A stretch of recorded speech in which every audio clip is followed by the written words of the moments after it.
Hello everyone.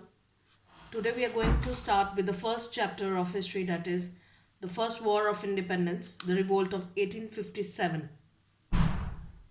Children, in this chapter, the most important what we have to focus is that is the causes. Number 1, political. Number 2, religious and social.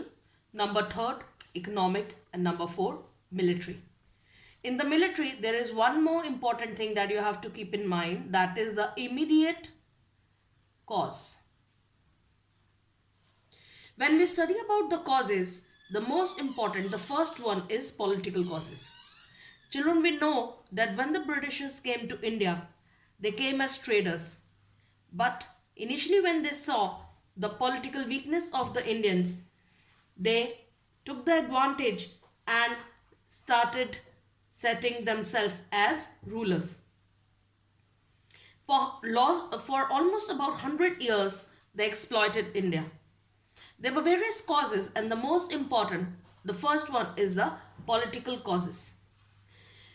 When we study about the political causes, children, what you have to keep in mind is that when we talk of politics, it will always be related to rulers, kings, queens, etc. All the higher strata is always associated. The first cause under the political is the doctrine of lapse. Doctrine of lapse was a doctrine which was introduced by Lord Dalhousie, who was a Governor General of India from 1846 to 1856. His main motive was that he wanted to annex more and more areas, annex and conquest more and more areas, so no Indian province was safe under his rule. Under this doctrine of lapse, the meaning, the most important, the first point under it is the meaning. The doctrine meant that whenever a ruler of an independent state died without a natural heir, heir means successor, the state passed back to English company. You got it, children? That is the first point. So if a king is not having his own heir, his own successor, the natural one, adopted will not be accepted. So that state will go back to the British company, British Empire. Under this, Dalhousie claimed that their heirs adopted without the consent of the company would inherit only the private property, not his territory. So certain states, they fall under the victim of this doctrine. Important among them were Satara, Jhansi and Nagpur. So that would be your second point. The first point was the meaning of doctrine. It was introduced by Lord Dalhousie. Number second, the states which fall victim under this doctrine was Satara, Jhansi and Nagpur. When we talk of Jhansi, we all can connect it with the Queen Rani Lakshmi Bai of Jhansi. I hope we all know the facts about her, how her adopted son Anand Rao was not recognized as the lawful successor and how she fought and eventually died. So there are 3 points here what you have to keep in mind. Number 1, Dalhousie started it. So the first question which can be framed is, who propounded this doctrine of lapse? That will be the first question. Question 1. Question 2. What do you mean by doctrine of lapse? You can note down the question side by side. Second question is, what do you mean by doctrine of lapse? And third, name any 2 states or any 3 states which fall under the victim.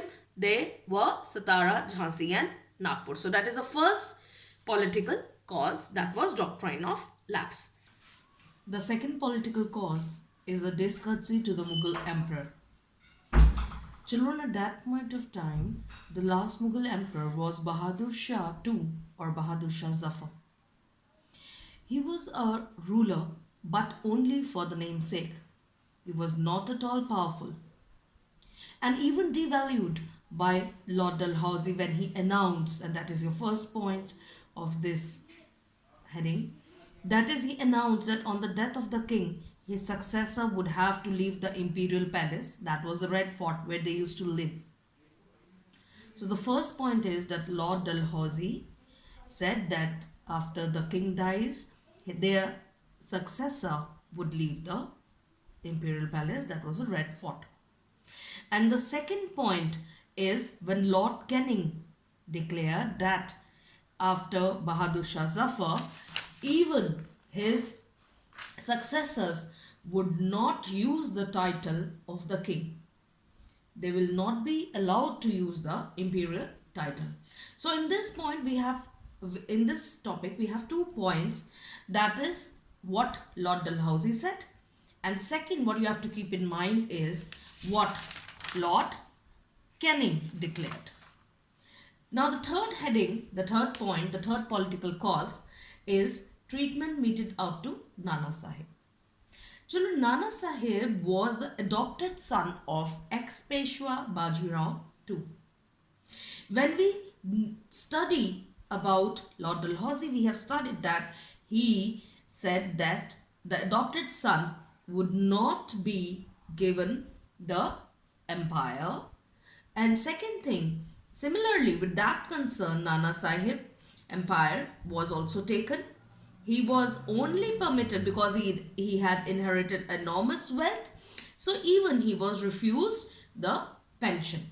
Dalhousie refused pension to be given to Nana Sahib, and that is why Nana Sahib was discontented. Now let us come quickly to the fourth point, that is annexation of Awadh or Audh. At that time, Nawab Wajid Ali Shah was ruling Awadh.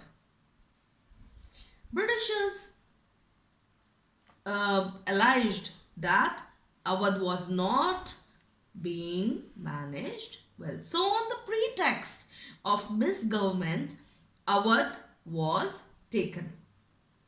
The annexation of Awadh was certainly a case of high-handedness on the part of the company. Children, whosoever was there belonged to the Awadh, the peasants, the zamindars, the talukdars, each and every one, even the soldiers, because they were disbanded. So all of them were discontented. They were not satisfied. They were very angry with the Britishers. Now let us come to fifth point, that is unpopular administration. There were several reasons which made the British administration highly unpopular. Number one, people were not familiar with the English laws as well as the English language. Their manners, their customs, their habits, and vice versa. Britishers were not aware of Indian manners, customs, and habits, and similarly, Indians were not comfortable with the English laws as well as English language. Second point, Indians were being excluded from all high offices in the army as well as the administration. They were not given high posts. So that no matter how much experience they were, but even then they were not given high posts, and that was one of the major cause of their discontentment. Third, British officials had great contempt for the Indians. Their arrogance led them to consider the natives of India as unserving the name of the human being. They were not even considered humans, and that was one of the major cause that why the people were not with the Britishers, because administratively they were not popular. Last point with the political cause is the vague and the floating rumors. Children, here we'll go back in past. Say it was said that Delhi Sultanate was there for around about 100 years. Then Mughal Empire was there for around about 100 years. So there was a common rumor that when the Britishers settled here they came here as the rulers, that was in 1757 after the Battle of Plassey. So they decided now their numbers, the days are numbered, the 100 years are about to be over, and that is why their rule would come to an end in 1857. So when we talk of political causes, there are 6 main political causes that you have to keep in mind. Number 1, the doctrine of lapse. Number 2, treatment meted out to Nana Sahib. He was refused to give pension. Then 4th, annexation of Awadh. 5th, unpopular administration. When the people were not satisfied, they were not aware, they were not comfortable of the British laws.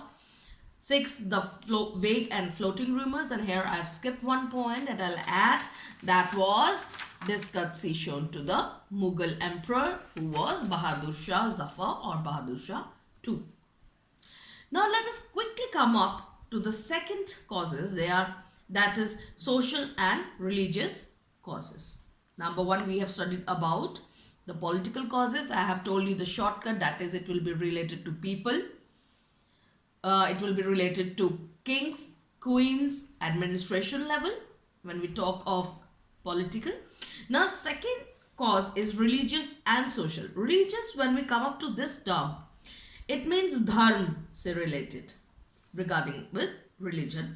And we talk of social, it will always be related to the common people, that is the society. So whatever points we are going to study under this category, it will be all related to the common people and their religion. Now the first point, that was fears regarding mass conversion to Christianity. The activities of Christian missionaries created a sense of alarm both among the Hindus as well as the Muslims. Reason being because, number 1, the teaching of Christian doctrines was made compulsory in the schools set up by the Christian missionaries. Bible was not only introduced in the Christian institutions but also in the government schools. Second point. So first, it was made compulsory. Christian doctrines were made compulsory. Second, Bible was introduced. Third, even prisoners in the jail began to be instructed in Christianity. The officials openly preached Christian doctrines in mosques and temples. You know, children, these are the two places at that time where in mosques the education was given to the Muslims, and in temples the Hindus got the education. A feeling of panic was rising in the people who believed that they would be converted to Christianity. So when we study about this point, from all these 4-5 points, we study that first, the Christian doctrines were made compulsory. Second, Bible was introduced not only in the government institutions but in the schools also. Even the prisoners began to be instructed in Christianity. But now the 4th point, it was Christian doctrines were even taught at mosque and temple. That was religious places. So a feeling of panic was rising among the people that they would all be converted to Christianity. Let us come up to the second point, that is laws that interfered with religion and customs of the people. The first law that they introduced was the Act of 1850, which changed the Hindu law of property. Actually, children, at that point of time, it was said that if the Hindus converted themselves into Christianity, so they would not be able to inherit the property of their father. So under this Act of 1850, they reverted it. They said that even the converted Hindus will be able to inherit the property of his father. That was very dangerous thing according to them. Second, taxes were imposed on the properties of temples and mosques. Third, the Widow Remarriage Act. Though we know that our Indian reformers like Rajaram Mohan Roy, Keshav Chandra Sen, they all worked hard for the removal of these social evils, but eventually they were removed by the laws which were set up by the Britishers. So ultimately, that whole blame of the eradication of sati or the approval of the widow remarriage, the whole thing went upon the Britishers. So that was again against their religion. So they raised a cry that their religion was in danger. The very interesting point, that is introduction of railways and telegraphs. The two things which we nowadays take very casually, one, at that point of time when they were introduced, the people were totally scared. Railways and telegraphs were looked down. They were considered that as they was introduced to break the social order and caste rules. That was the first point. Second, in the railway compartments, when all the people of the different castes had to sit together, so they thought that it is an attempt to interfere their caste rules. We know about that there were a lot of caste distinctions. Third, there was also a rumor that the telegraph poles would be used up for hanging people who were against company's rule in India. So, with regard to railways and telegraph, number one, they looked down in order to break the social order. In the railway compartment, they were all used to sit together. They were made to sit together. So, it was regarded as an attempt to interfere their caste rules. But of course, the telegraph poles were used for, they thought that it was used for hanging people who were against the company. Now let us come to the fourth point, that is indignitaries hurled at Indians. Children, Indians were considered as, they were natives, they were considered as, they were equivalent to be treated as dogs, blacks. So an Englishman in India could insult, humiliate or even kill an Indian at their will. And they took it very casually. Every native, whatever his pretended rank may be, ought to be compelled to salam to an English gentleman in the street. So they have to, even if a very high authority is, Indian authority is going on a horseback, he had to dismount and bow down to even a simple English gentleman. And for such indignitaries, the people they feel that they were alienated. They were not at all happy. So there are again 3 points in this indignitaries hurled at Indians. Now the fifth point, fears regarding English education. We know, children, by this time that many of the Christian missionaries had established a number of schools in the British India. With these government schools, the Bengal government also established an English class at Kolkata, that was in Madrasa. And later English classes were also introduced in Banaras Sanskrit College. As I told you in the beginning also, that when they introduced doctrines, Christian doctrines in mosque and temple, people were panicked. Similarly, now they have gone with 2 places.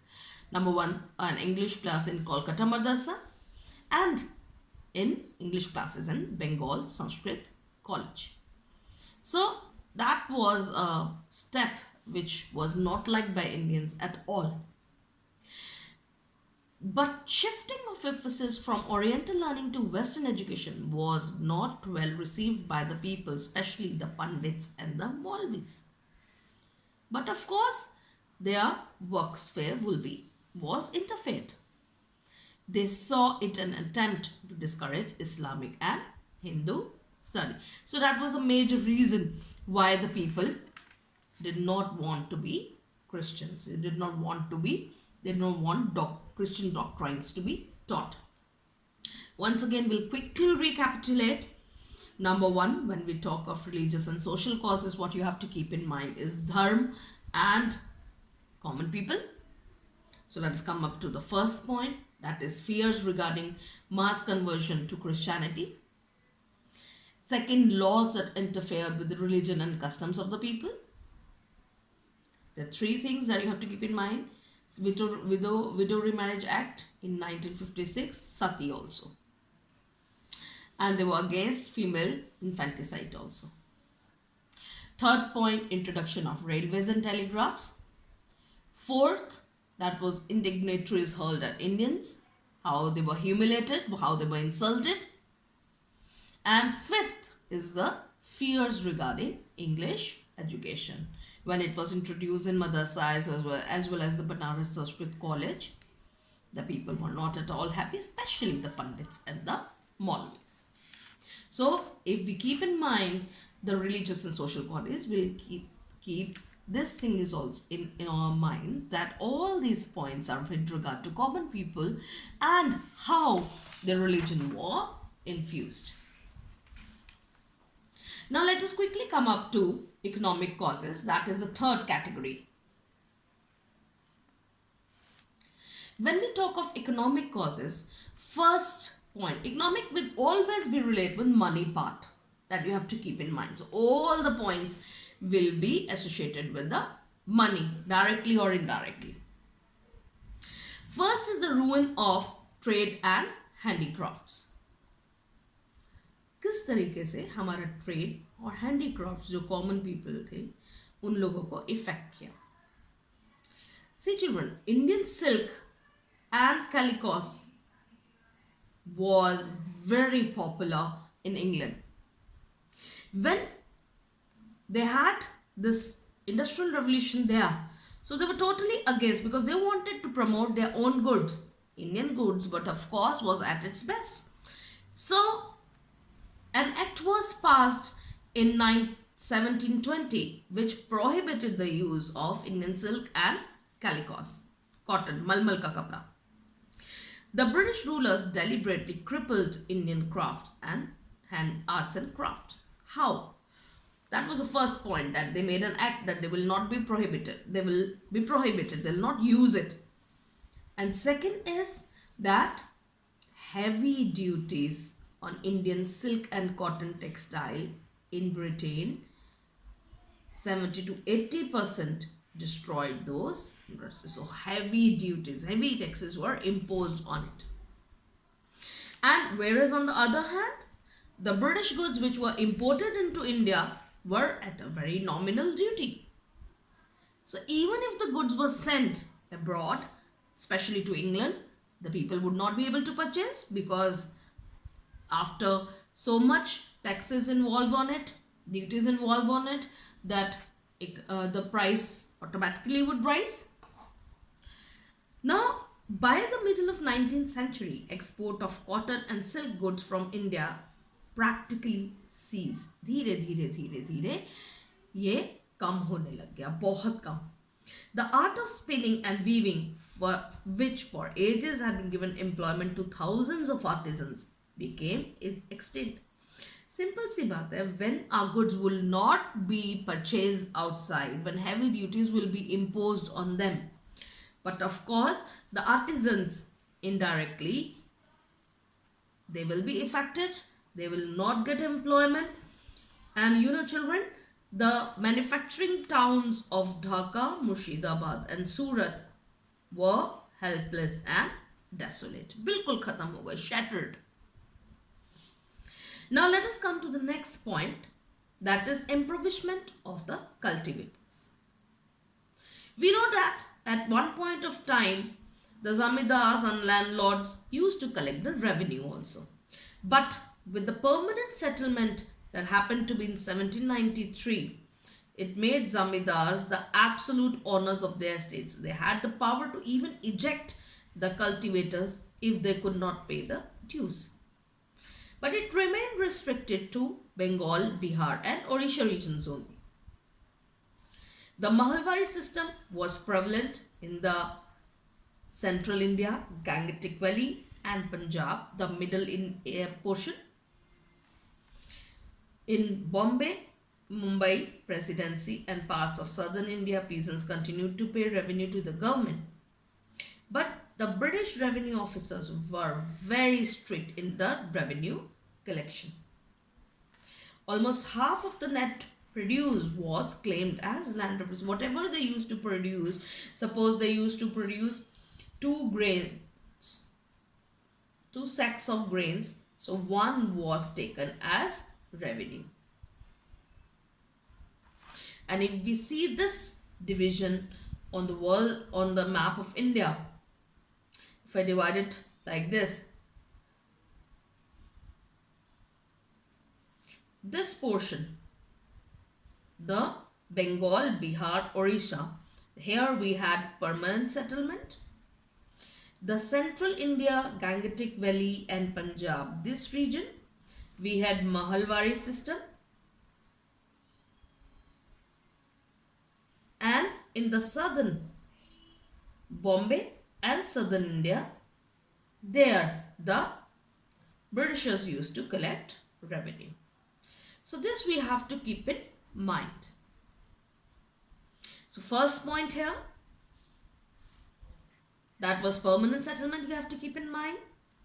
It prevailed in Bengal, Bihar, Orissa. Zamindars used to collect the money on their own, the taxes on their own. The second point, under Mahalwari system, that was prevalent in central India, Gangetic Valley and Punjab. And in the third region, that was in Bombay Presidency and parts of southern India, peasants used to give the revenue to the government officials who were very strict in collecting the revenue, and they used to collect almost half of the revenue of whatever they have produced. And if they were not able to pay, the farmers were driven to borrow from the moneylenders. And once they take it from the moneylenders, they are in their trap. Now let us come to the third point, that is India reduced to an agricultural colony of the British. See children, Bengal, Bihar and Awadh emerged as a major producers of the export crops such as jute, opium, indigo. Children, we have to keep in mind that at that particular time in Britain, there was industrial revolution. The industries were set up. They required a lot of raw materials for the production of goods. So they wanted to export more and more raw materials, and why not if they want it free of cost or at very nominal charges. So the manufacturers in England required raw materials such as cotton or oilseeds, jute, opium, indigo for their industries at a very nominal rates, and that is a first point. So that is why they wanted that India would be a agricultural country which would be helpful for the British capitalists. Let us come to the next point, that is inhuman treatment meted out to indigo cultivators. Indigo or Neil. In 1833, the Englishmen were permitted to acquire land and settle down as planters. The peasants were forced to cultivate indigo and nothing else in the fields chosen by the English planters. So first point that we have to keep in mind, that they were forced to cultivate indigo. Second, their crops were only destroyed by the planters. Their houses were burned and their cattle were carried off as plunder. When we talk of indigo, children, we have to keep one thing in mind. Once the indigo was grown, the Neil, it used to take the fertility of the soil, and for next 3 years they could not grow at that particular line. So eventually it used to affect it. That is why they were not ready to grow. So that is why they were forced to cultivate indigo on the chosen lands by the English planters. The major reason why they were not growing, and at once they used to grow even if they are not ready, even if they were not even to pay the taxes, their houses were burned and their cattle were taken up as plunder.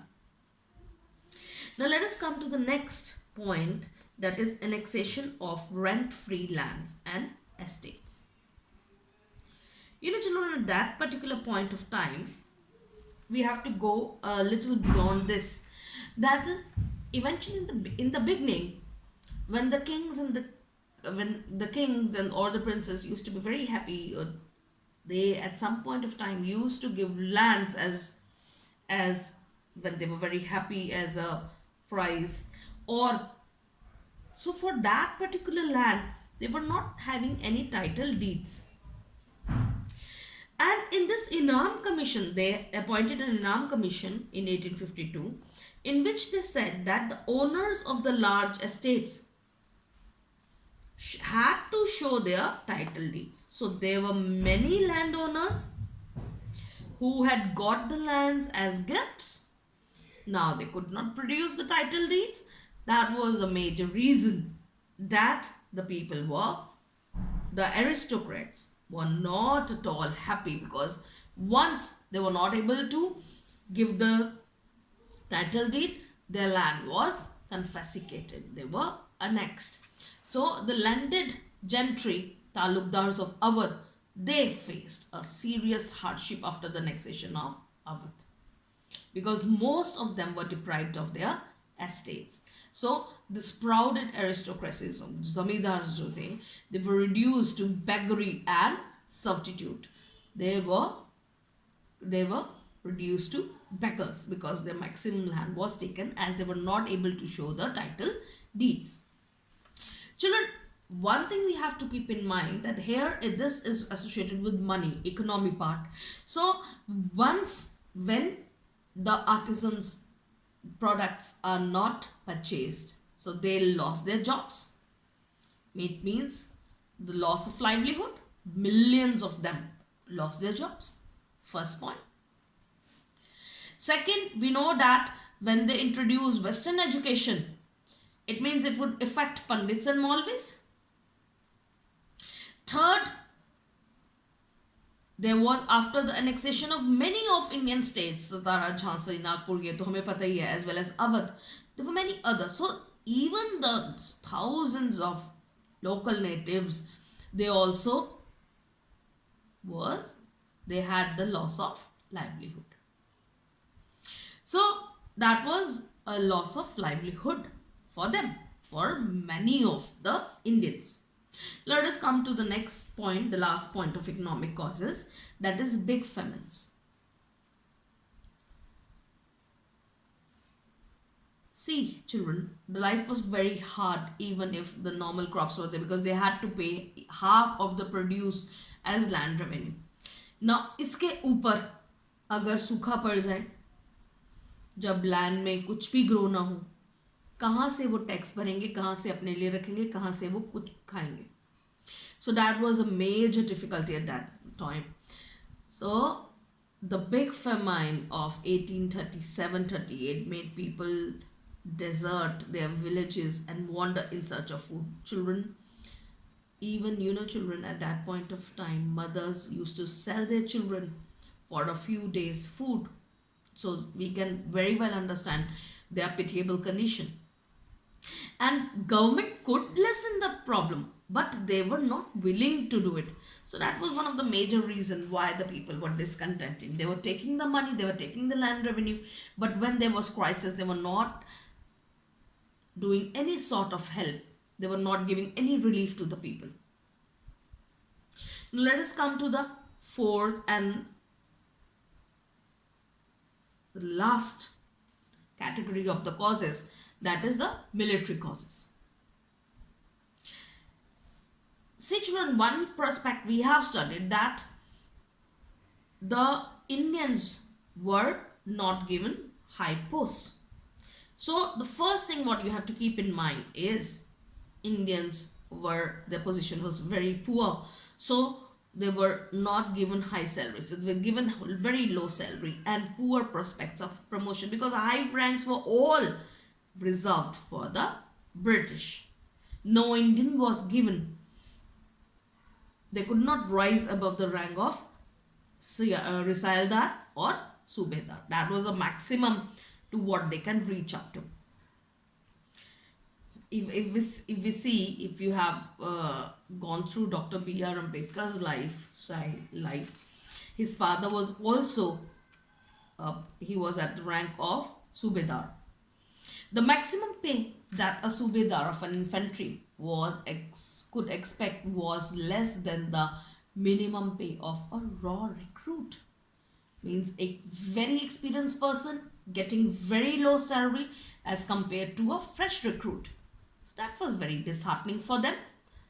They affected their morale. Second is faulty distribution of troops. So in this, let us quickly go through the points. First is low salary, poor prospects of promotion, high ranks reserved only for the British. Third, fourth, they could only rise till the rank of Risaldar or Subedar. And there are 4 points here. Now let us come to the faulty distribution of troops. The troops were not properly distributed. The key places like Delhi, Allahabad had no British armies. You know, children, when Lord Dalhousie became the Governor General, the first thing when he observed it, he sent a letter to the British Parliament about this, but they were not ready to listen to what he's saying. He was talking that the Indian soldiers are more in number, so they should recruit more of the Britishers, but they were not ready, because if they could recruit more Britishers, so they had to expend a lot on the British soldiers. So they did not pay any heed to what the Lord Dalhousie had written to them. So let us study upon this. Moreover, at this time, England was engaged in several hostilities outside India. It was engrossed in a lot of wars, especially the Persian War, Chinese War, and Indians also knew that if the Britishers were in difficulty, so they can strike at that point of time. Whenever they find an opportunity, they can strike, and they could be benefited out of it, because the Britishers were engaged somewhere else also. So number 1, there were no British armies at Delhi and Allahabad. Second, the British army was busy in the war with the Persian as well and the Chinese, and in the Chinese War. Now let us come to the third, disproportion between the Indian and the British troops. Children, the company's troops consisted of 2 lakh 33,000 Indians, whereas the British soldiers were merely 45,322. We can see a lot of disparity between them. As I have told you that though Dalhousie had written, but they could not do anything in that regard. So this gave courage to the Indian soldiers to take up arms against the English. They thought that they can fight because the British soldiers were very less in number.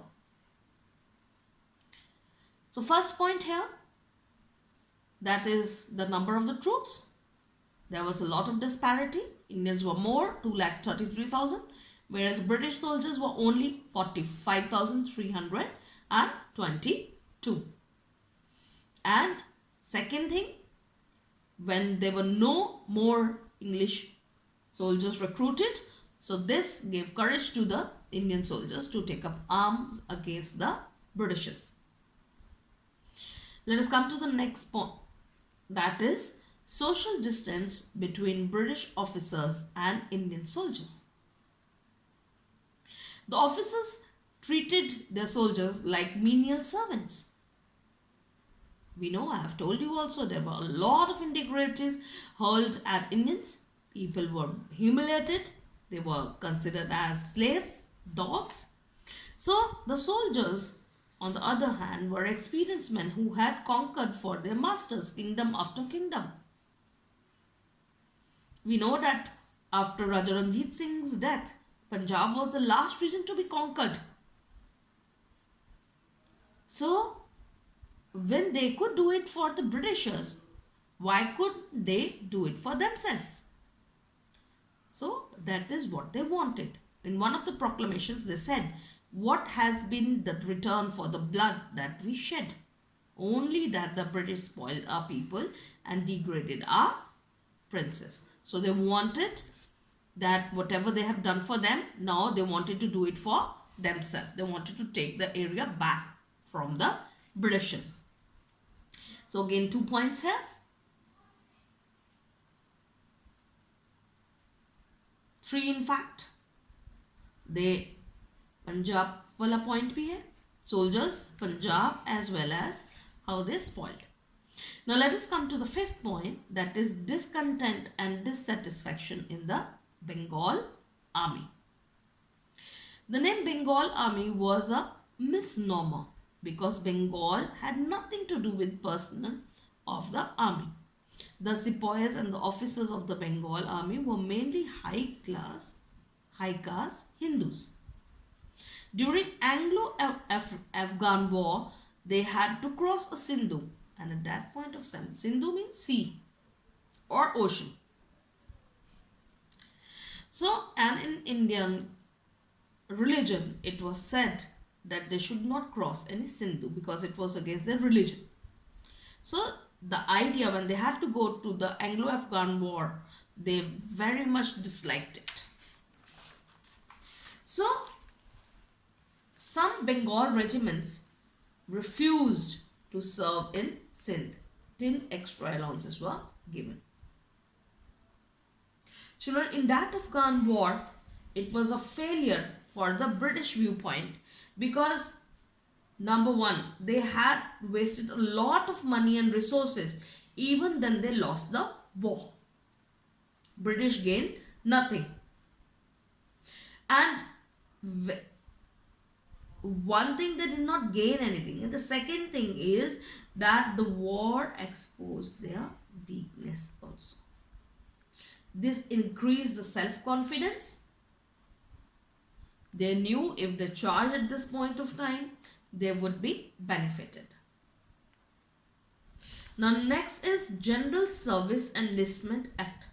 This point is very important, children. We have to keep in mind that General Service Enlistment Act.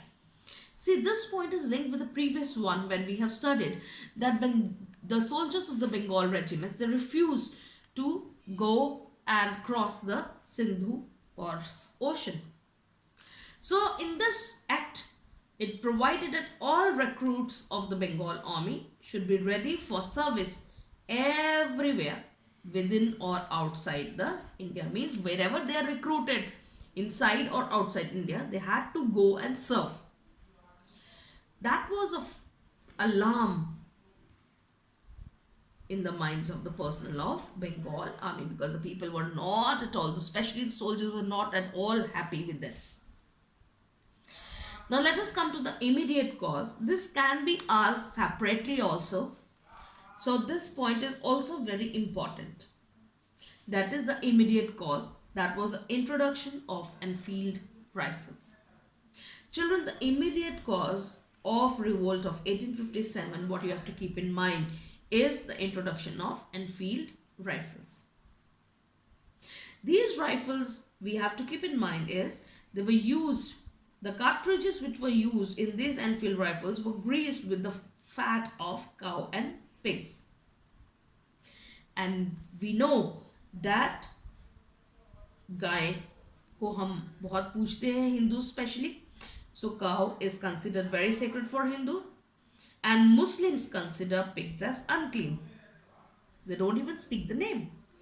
So these two things, when they got to know that it is greased with the fat of cows and pigs, they both were against it.